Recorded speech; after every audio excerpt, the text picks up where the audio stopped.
Olá, sejam bem-vindos a todas e a todos ao canal. Meu nome é Bruno Santos, filósofo profissional e professor de ensino superior.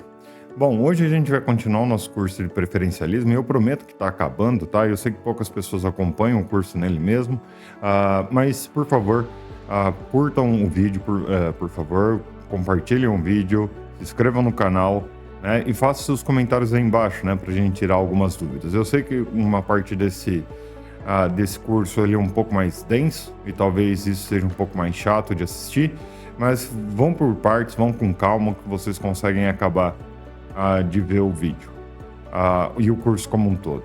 Então hoje a gente vai fazer uma breve revisão e depois a gente vai explorar mais algumas alternativas de formulações de teses preferencialistas, né, de satisfação das preferências. Vou tentar falar o mais rápido possível.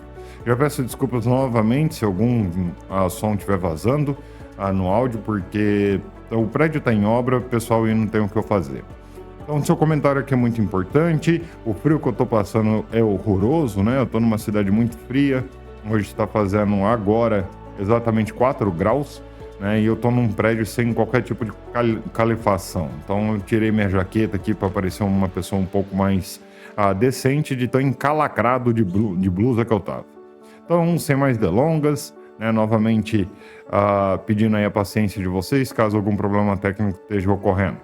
Então, vamos ver o que a gente já fez, né? Nas aulas passadas, a gente discutiu principalmente a teoria das preferências idealizadas, né? Que é a teoria segundo a qual né, algo que é não instrumentalmente bom para nós, né, é algo que satisfaz as nossas preferências, né, ou as preferências de uma pessoa que é idealizada a nível de ser instrumentalmente idealizada no nível racional, ou seja, tem uma racionalidade instrumental, e também tem informação completa. Então nós vimos grande parte dos problemas das teorias idealizadas, né? Então não é a teoria, mas as teorias, uma família delas. Então há várias modificações nessas teorias, principalmente quando a gente discute o que significa ser instrumentalmente racional ou não, né? O que é informação completa, ou qual é o requerimento de informação que a gente deveria ter, e esse tipo de coisa.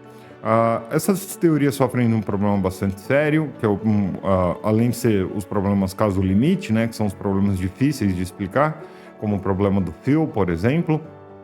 Né, lembrem um problema do indivíduo que vive com uma companheira abusiva, ele começa a ter problemas em explicar os casos comuns, né? E os casos comuns são aqueles casos onde a gente parece ter que fazer alguma coisa que a gente não deseja. Então é aquela parte de João, né, que tem sua parte idealizada querendo assistir a aula de ética e o João odeia a ética, mas dada a parte idealizada dele, ele deveria ir assistir às aulas de ética mesmo que ele deseje. Então isso causa, né, uma espécie de contradição interna na teoria. Não é uma contradição no nível lógico, né, porque ela, na verdade o que ela está fazendo é traindo uma motivação intuitiva que nós temos, que desde o começo das aulas de teses preferencialistas que eu estou falando, que nós temos uma intuição de que parece que algo é bom para a gente e isso envolve, de certa maneira, o nosso desejo, ou seja, parece que algo beneficia a gente e tem que estar envolvido nisso ou nesse benefício, a satisfação de algum desejo ou de alguma preferência, né? Por isso que é o preferencialismo. Então, se o João não deseja ter aulas de ética, mas a contraparte idealizada dele deseja, então ele deveria, para ter bem-estar, né, assistir a aula de ética, mas é odioso para ele. Então dá esse resultado contraintuitivo, onde uma pessoa tem que fazer algo que ela não deseja ou que ela não veio a desejar. Muito pelo contrário, ela acha isso odioso. Isso dá tons de objetivismo para a teoria preferencialista idealizada, a teoria da satisfação das preferências idealizadas, o que é um problema bastante grande para eles, né? Por que é bastante grande para eles o problema? Porque essa teoria deveria ser atitude dependente. Isso quer dizer que deve depender das nossas atitudes a algo ser bom ou não para nós. Então lembrem-se, o ser dependente de atitude não é ser relativista, né? Ser dependente de atitudes depende, em larga medida, num subjetivismo fraco ou na tese segundo a qual, seja lá o que for que beneficia a gente não instrumentalmente, envolve processos internos a nós. Então hoje a gente continua com os problemas da TSP. Então vamos ver um problema que é o problema do escopo, e o problema do escopo É um problema que não afeta só a teoria das preferências informadas, não só a teoria das preferências como um todo, não só qualquer outro tipo de teoria. Ela afeta quase todo tipo de teoria filosófica. Então, o problema do escopo é a ideia que as nossas preferências ou desejos, né, elas são um conjunto muito maior do que o conjunto das coisas que são boas. Ou seja, se a teoria fosse verdadeira, esses conjuntos deveriam coincidir, mas eles não coincidem. Então, o problema aqui é que o conjunto de coisas que a gente prefere é maior do que o conjunto de coisas que parecem ser boas. Por isso que dá esses problemas estranhos da gente pensar que tem certos desejos que não são bons para a gente ser satisfeitos. Porque, teoricamente, né, a gente tem muito mais desejo do que coisas boas. Então, os conjuntos não são iguais. E a teoria da satisfação das preferências, ela deveria igualar esses dois conjuntos. Ou seja, tudo que você deseja não instrumentalmente, sempre lembre-se, né, desejo não instrumental, é igual a bom, né? Então, esses conjuntos deveriam coincidir, serem iguais, e eles parecem não ser. Por isso começa a dar esses problemas, onde desejos estranhos parecem não ser bons pra gente, ou esses efeitos fantasmagóricos que nós temos, né, de benefício à distância, onde o nosso desejo é satisfeito, mas ele está espacialmente distante de nós, ou temporalmente distante de nós, que dá o problema do dano póstumo ou do benefício póstumo, e por aí vai, né? Vocês entenderam um ponto. Então o ponto aqui é dizer o seguinte, olha, o conjunto das coisas boas, ou daquilo que é bom, ou daquilo que nos beneficia, não instrumentalmente, tem que ser igual ao conjunto das preferências, mas esse não parece ser o caso. Então a gente vai explorar um pouco esse problema. Né? Então esse é um ponto muito relevante do problema de escopo. E depois a gente vai se mover para resolver o problema de escopo por uma nova formulação, que é a teoria da satisfação das preferências autointeressada, né? Ou preferencialismo autointeressado, que faz uma nova reformulação. Então a gente vai ver um pouco dessa teoria, vou tentar explicá-la com algum detalhe, não com muito, né? Esse é um curso de introdução. E, claro, os problemas dessa visão. Então, a gente vai ver depois, se tudo der certo, uma nova proposta para resolver o problema do escopo, que é a teoria da satisfação da experiência experiencial. A satisfação e a teoria da satisfação das preferências experiencial ou experienciais talvez resolva o problema do escopo. Talvez, tá? Então a gente vai tentar ver isso. E, por fim, a teoria da satisfação das preferências que implica em existência. Ufa, é muita coisa, mas eu quero acabar essa linha do curso nessa aula e eu já gastei 8 minutos, então provavelmente eu não vou acabar. Então, sendo assim, novamente fiquem comigo até o final do vídeo, né? Eu sei que, novamente, o vídeo é bastante duro de lidar, mas vai ser uma aula, uma boa jornada. Desculpe hoje a gagueira, tá, pessoal? Realmente eu tô cagado de frio aqui. Desculpe o linguajar. Quando eu tô dando aula, eu não gosto de ficar usando um linguajar assim. Apesar que meus alunos presenciais sabem que o meu linguajar presencial é um pouco mais chulo. Então vamos lá, o problema do escopo, então, é a ideia de que o escopo dos nossos desejos ou preferências, né, é muito maior do que o conjunto de coisas que plausivelmente tem valor prudencial para nós. Então a gente pensa no que tem valor prudencial para nós, né, e isso é um tipo de coisa, e os desejos são outro tipo de coisa. Qual é o ponto aqui? É que não tem uma igualdade entre as duas coisas ocorrendo. E deveria haver. Né? Por quê? Porque a definição do que nos beneficia não instrumentalmente é a satisfação dos nossos desejos, né? Seja os desejos idealizados, seja os desejos de outra forma. Então a gente tem um descompasso das duas coisas. Então vou me mostrar um pouco mais para ver se eu acostumo com a minha própria imagem. Continuando, né? Então o conjunto daquilo que desejamos inclui mais coisas do que o conjunto daquilo que é não instrumentalmente valioso para nós. Então a gente tem que pensar aqui que o problema do escopo está afetando todas as teorias da satisfação das preferências. Na verdade, afeta todas as teorias, tá? Em filosofia, porque o problema de escopo geralmente é um problema que a gente tem sobre igualdade, né? Sobre identidade, perdão, né? De fazer uma coisa ser idêntica à outra.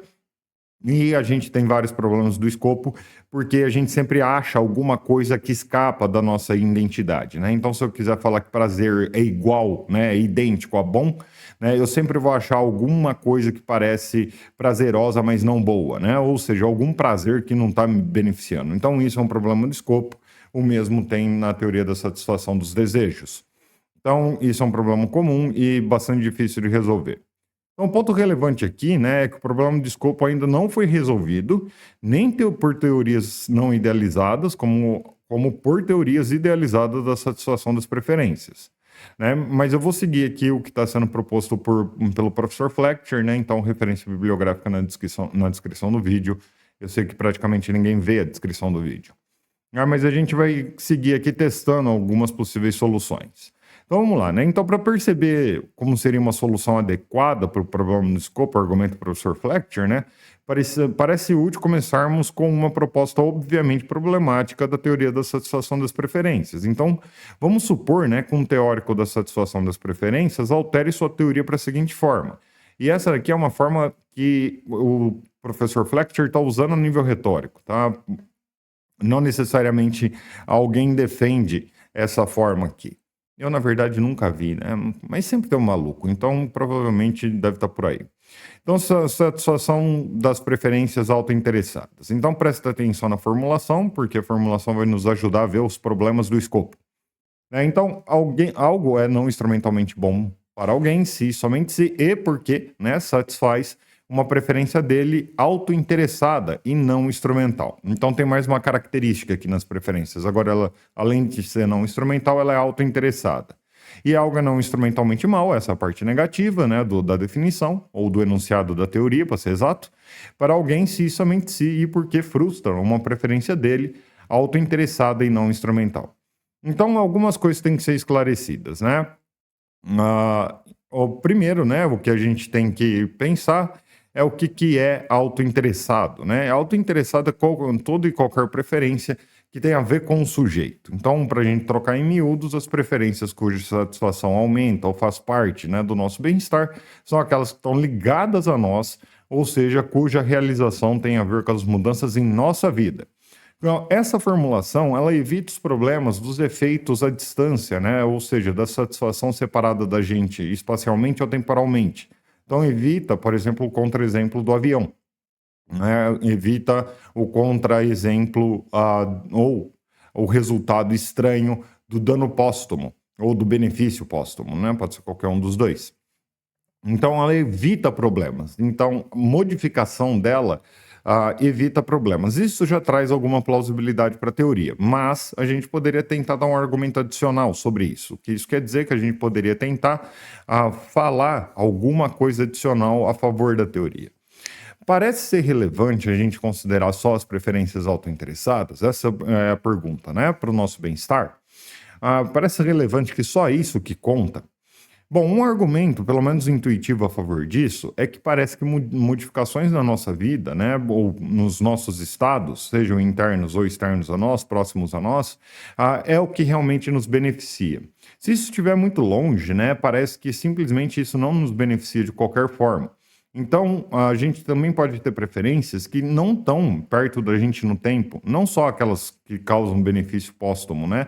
Mas aquelas que podem ser irrealizáveis, ou mesmo se realizáveis, elas são muito difíceis de realizar e talvez estejam desligadas da gente espacialmente e temporalmente também. Então, pense, por exemplo, alguém que deseja o fim da fome numa aldeia de um continente africano. E, de fato, isso ocorre, mas as pessoas não ficam sabendo, então isso está espacialmente longe dela. E pior, isso pode ocorrer só daqui a algumas décadas, e a pessoa que desejou isso pode estar morta, né? Então, isso está não só agora espacialmente, mas também temporalmente longe dela. Então, essas coisas ficam cortadas, né, do que conta o bem-estar. E parece plausível, já que não há qualquer modificação na nossa vida. Então, o que eu estou usando aqui de argumento intuitivo, na verdade, é aquilo que a gente já viu em aulas passadas, que é o requerimento da forte ligação, o requerimento da experiência.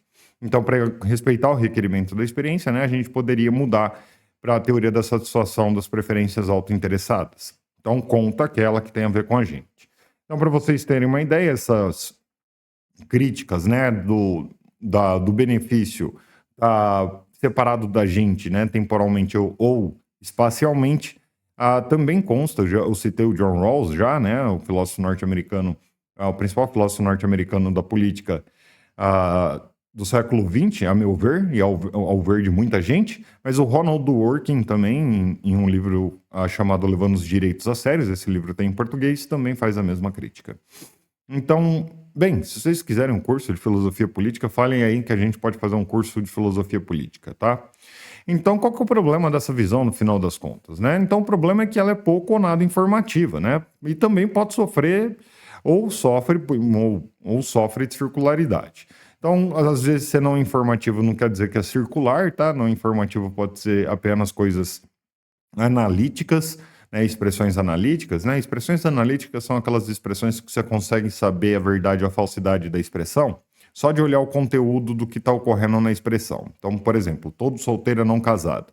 Se você entende o significado de solteiro, você sabe que é não casado, então essa frase é não informativa. Você não ganhou nenhuma informação, né? Mas ela pode ser circular e isso é um problema. Tudo que é circular é problemático, né? Todo mundo que dá algum argumento circular ou tem uma posição circular, você tem que olhar com os olhos bastante atravessados, assim, né? Então, por que ela é circular? Isso se dá porque para evitar o problema do escopo, né? Porque agora a gente diminuiu o escopo das preferências. O que está dentro do conjunto das preferências que são boas para nós, né, são aquelas que são autointeressadas, então a gente cortou desse conjunto aquelas preferências que estão espacialmente ou temporalmente distantes de nós, né? A sua satisfação está espacialmente ou temporalmente distante de nós. Então isso se dá porque a gente evita o problema do escopo e nós temos que ter um critério que separe as preferências que são relevantes e as que não são para o bem-estar do agente. Assim, dizer que as preferências baseadas em auto-interesse são as que são relevantes é girar em círculo. E quer ver como que isso acontece?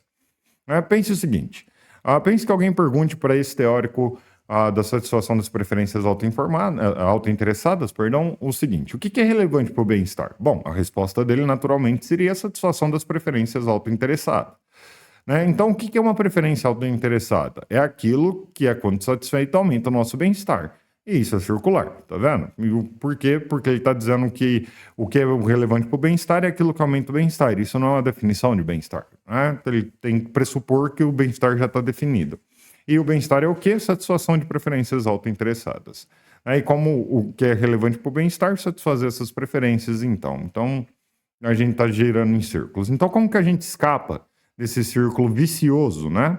Então, segundo o professor Fletcher, escapar disso é o seguinte: a solução do problema do escopo tem de ser uma que forneça uma explicação genuína da diferença entre a satisfação das preferências que aumenta o bem-estar e b, a que não a faz, né? O que não o faz.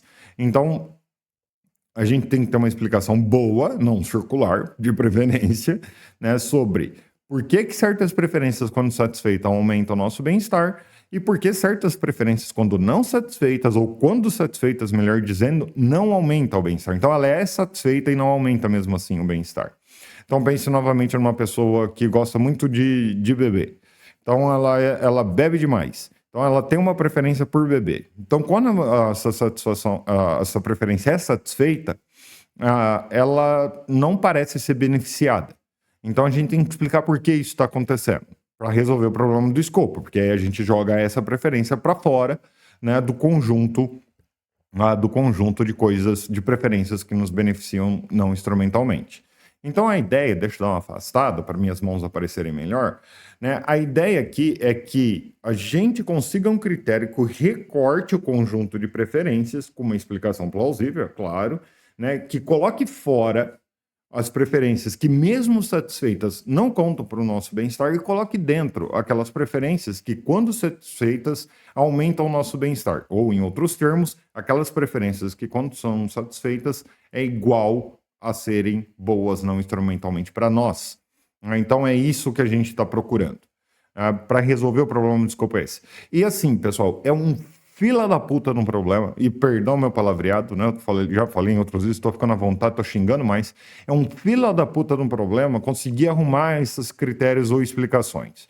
Porque assim que você arruma um critério ou uma explicação dessa natureza, a hora que você faz o corte no conjunto, ou seja, o critério funciona e fecha o conjunto, a borda do conjunto sempre vai ter um caso que é meio pé lá, meio pé cá. Né? Você não sabe se ele está dentro ou fora do conjunto. A gente chama às vezes isso de casos limite ou casos cinzas, né? Ou área cinza do conjunto.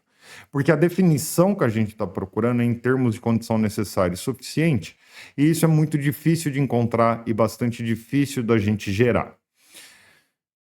Ok, é difícil, mas é o que a gente procura em filosofia, é alta precisão isso, né? Então, o que a gente procura em filosofia não é só o que a gente procura em filosofia, né? Pelo amor de Deus, a gente procura isso em todas as ciências sérias, né? Um critério que recorte exatamente aquilo que a gente quer captar do mundo. Então, a gente quer captar o que é o bem-estar, e a gente está falando assim, bem-estar é satisfação desse tipo de preferência. E falar desse tipo é que começa a dar problema. Porque a gente pode achar coisas que não são desse tipo e parecem plausíveis, né, da gente pensar que nos beneficiam não instrumentalmente, e a gente pode encontrar coisas desse tipo, seja lá que tipo for, que parecem não nos beneficiar não instrumentalmente. Então, esse é um problema muito difícil de resolver. O problema de escopo é um problema muito difícil de resolver em todas as áreas do conhecimento humano. Então, continuemos, né? Como que a gente, então, né, faz esse tipo de coisa? Será que tem que começar a pensar, né? Será que tem diferença entre as preferências, né? Se há, né, qual que tipo de preferência tem? Bom, um jeito de reformular a teoria para evitar ela ser circular é a gente tentar reformular, né? Falar assim, bom, aquela teoria é circular, então a gente vai jogá-la fora, vamos tentar pegar uma outra teoria ou reformular aquela teoria que envolva cortar essas experiências, essas preferências, perdão, né? Que estão separadas da gente quando satisfeitas, espacialmente ou temporalmente, e vamos tentar circunscrever melhor o conjunto, né, de preferências. Então, alguns teóricos defendem uma versão experiencial da TSP. E ela diz o seguinte, né? Algo é não instrumentalmente bom para alguém se e somente se, porque satisfaz um desejo não instrumental e experiencial dele. Caso contrário, é um mal, né? Então, a negação disso é um mal, ou seja, a frustração dessa preferência é um mal. Então, o que são preferências experienciais? Eu acho que vocês já estão vendo para onde vai, né, aqui o caminho. Então, preferências experienciais é uma preferência por um tipo de experiência. Então, por exemplo, eu tenho a preferência de ter experiência de estudar filosofia, e eu tenho mesmo essa preferência, né? Gosto bastante do que eu faço. Então, reparem, né, que a preferência não é difusa agora, não é sobre uma coisa como, eu gostaria de ter a paz mundial, né? Ou gostaria, ou desejaria que a guerra entre X e Y acabasse, né? São coisas que estão fora do teu poder, né? Elas são às vezes meio difusas, né? Como querer a paz mundial, né? Eu desejaria que a fome no mundo acabasse. Essas coisas são bastante difusas. Então aqui as preferências estão ligadas à nossa experiência, né? Ou seja, a gente tem um desejo ou uma preferência por uma experiência. Então a gente tem uma experiência ligada a nós em algum sentido. Então, além disso, não saberíamos, né? Nós saberíamos da satisfação da preferência, já que ela é uma preferência sobre uma experiência. Então, por exemplo, se você tem a satisfação de se você tem uma preferência por uma experiência, sei lá, você tem a preferência de ter experiência de viajar para a Inglaterra, né, para passar um frio tão desgraçado quando eu estou passando aqui. E aí você só vai ter bem-estar se você for à Inglaterra. Esse é o ponto, né? Então essa é a satisfação da preferência, ir à Inglaterra, ou seja, ter experiência de estar lá. Você não vai ter bem-estar se você tiver uma preferência que você não tenha experiência de jeito algum. Então, eu tenho a preferência pela paz mundial, ou eu tenho a preferência que os cientistas saibam tudo sobre o universo. Essa preferência não vai contar para o teu bem-estar. Não é que você não possa ter, você vai ter essas preferências. E é normal, é comum da natureza humana a gente ter esse tipo de preferência, né? Que são preferências não ligadas a nós, ou preferências por não experiências. Mas elas não contam para o bem-estar, mesmo que se elas fossem satisfeitas. Esse é o ponto, né? Porque você tem que experienciar isso. Então, se ela é satisfeita, mas ela está temporalmente longe de você, ela não conta para o seu bem-estar. Se ela é satisfeita e você não experiencia ela de certa maneira, ou seja, ela está no espaço longe de você, ela também não conta para o seu bem-estar. Então, isso resolve o caso do avião, né? Isso resolve o caso do dano póstumo, isso resolve um monte de coisa, né? Bom, então continuando. Tomara que tenha ficado claro, né, o que a gente está falando aqui. A gente está falando que a teoria da satisfação das preferências agora é sobre um tipo de preferência só, que é a preferência sobre experiências. Então, o nosso escopo, o nosso conjunto, só cabe dentro dele, né? As preferências que contam para o bem-estar, o que está no conjunto são só experiências, preferências por experiência.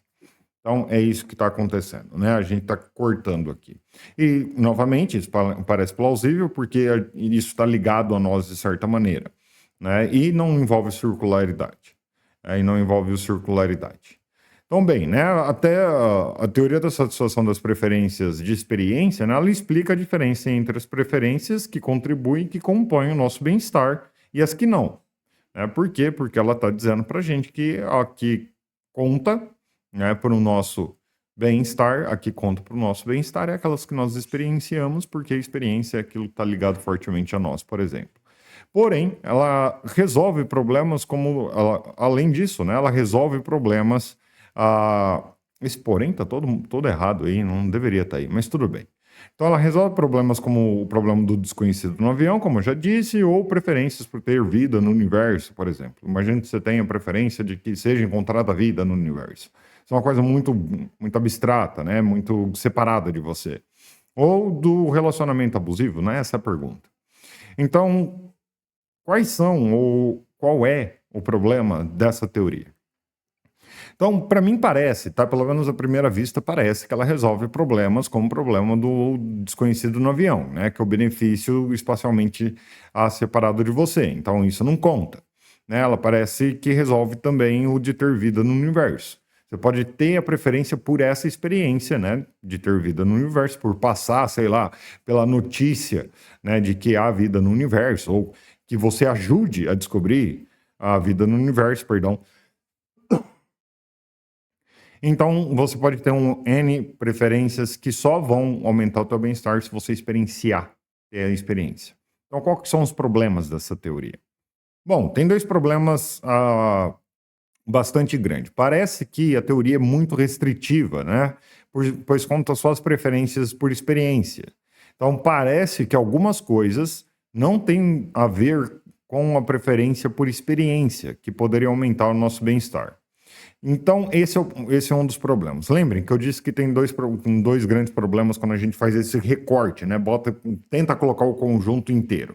Que é achar alguma coisa dentro do conjunto que não nos beneficia, né? No caso, a gente está falando do que é aquilo que tem valor não instrumental, e achar alguma coisa fora do conjunto que nos beneficia.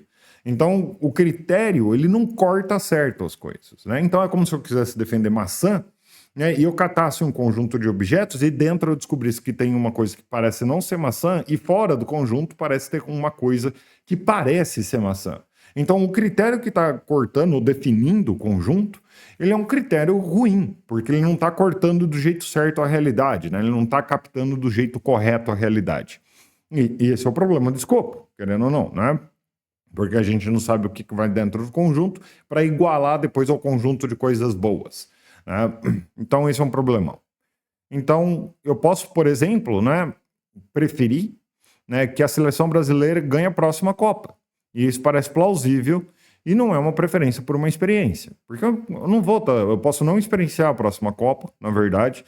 Na verdade, eu não vou estar lá vendo a seleção brasileira ganhar a próxima Copa, porque provavelmente eu não vou a estádios ver a seleção brasileira ganhar a próxima Copa, que, se eu não me engano, é nos Estados Unidos, Canadá e México. Vai ser uma zona do caramba essa Copa do Mundo. Não que eu goste tanto assim de futebol, mas vocês podem preferir, obviamente, que a seleção brasileira ganhe, não que você tenha a experiência que ela ganha. Tá? São duas coisas distintas, né? Eu ter a experiência de estar com frio, como eu tenho agora, é uma coisa, né? Eu ter o desejo de ter frio é outra coisa, né? Então, ou passar frio, né?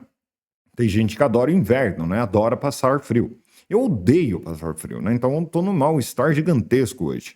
Mas são duas coisas distintas. Eu tô experienciando um frio. Então, quando eu tô fora do inverno aqui no Brasil, eu não passo frio, né? Então, eu não tô experienciando frio. Isso não quer dizer que eu não o deseje. Então, são duas coisas distintas, né? Não é a mesma coisa. Então, o segundo problema é a máquina de experiência do Nozick. E fudeu. Porque isso colapsa no hedonismo, né? Esse é um preferencialismo experiencial, então isso quer dizer que você pode desejar, perdão, o que você deseja são experiências, é isso que conta para o seu bem-estar, e a máquina do Nozick gera a experiência, né? Ela gera a experiência, pelo menos a experiência interna ela vai gerar. Então você está lá ligado na máquina de experiência do Nozick, você gostaria muito de visitar a Inglaterra, e aí a máquina gera a simulação de você estar na Inglaterra. Então, você está tendo a experiência de estar na Inglaterra sem estar na Inglaterra. E, teoricamente, então, o teu bem-estar aumenta. Então, se você tem essa teoria funcionando, a teoria da satisfação das preferências experienciais, então isso quer dizer que a máquina do Nozick é um problema. Isso quer dizer que você sofre do mesmo problema do hedonismo.